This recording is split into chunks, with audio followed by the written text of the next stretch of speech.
Hello, I'm Kenneth Himmler, Senior, CEO and founder of Integrated Asset Management, a wealth management and financial planning firm. And today we are here to talk about the tax classifications on second homes. You know, the National Association of Realtors recently released a report saying that 25 to 30% of all home exchanges are in reference to second homes. Now that poses a particular problem because the tax-free exchange program, otherwise known as Section 1031 of the IRC system, has some specific rules and some safe harbors that allow you or disallow you to exchange your second residence without paying taxation. Now let me go through some of those with you. The first is this second home held for investment, trade, or business purposes? Now, one of the first rules that you must meet is the personal use test. That test says that you may not use the home for personal use greater than 14 days per year or 10% of the total number of days rented, whichever is greater. So as an example, if you rent your second home for 300 days a year, that would allow you to use that home on a personal use basis for 29 days. Now there is another exclusion. Within those number of personal use days test, it does exclude any days that you are there primarily and solely for the purposes of repairs or maintenance. Now, some people have said, well, what if I hold that property and I don't rent it, and I just wait for the appreciation, and I also don't use it? Well, under the safe harbor rules, the IRS does state that this would be a property that is held for purposes of investment because you didn't use it personally. It would thereby qualify under the safe harbor rules for a 1031 exchange.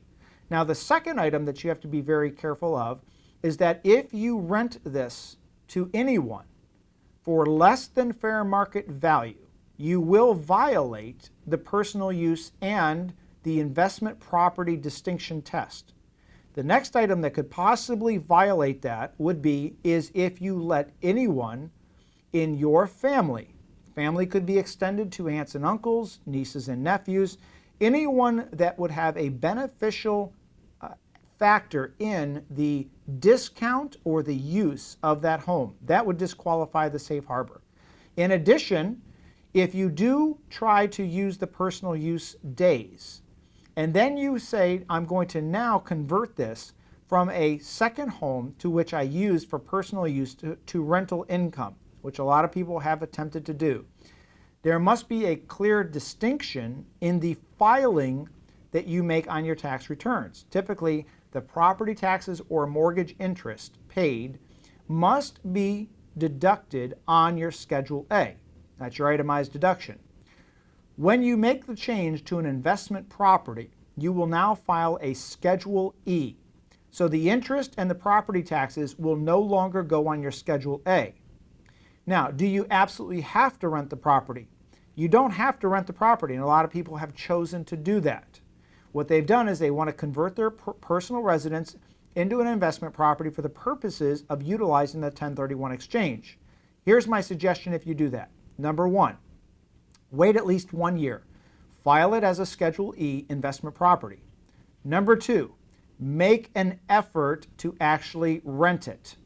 You have to show the IRS that you've made a concerted effort to use this in a trade or business or as an investment property. Keep the listings, keep the advertisements. If you're going to list it on the web, keep screenshots of your actual advertisement showing that you are attempting to actually rent it for business purposes. So hopefully this helps. The number one rule within making sure that you can utilize the 1031 exchanges, don't violate the personal use test, and don't think you can get around it by letting somebody else that you know, friends, family, use it. The IRS is hot on the trail of these people that are doing this, so my suggestion is be very careful. But the 1031 exchange is a great program if you take advantage of it in the correct way. Again, my name is Kenneth Himmler, Senior, and I'm the CEO and founder of Integrated Asset Management. Thank you.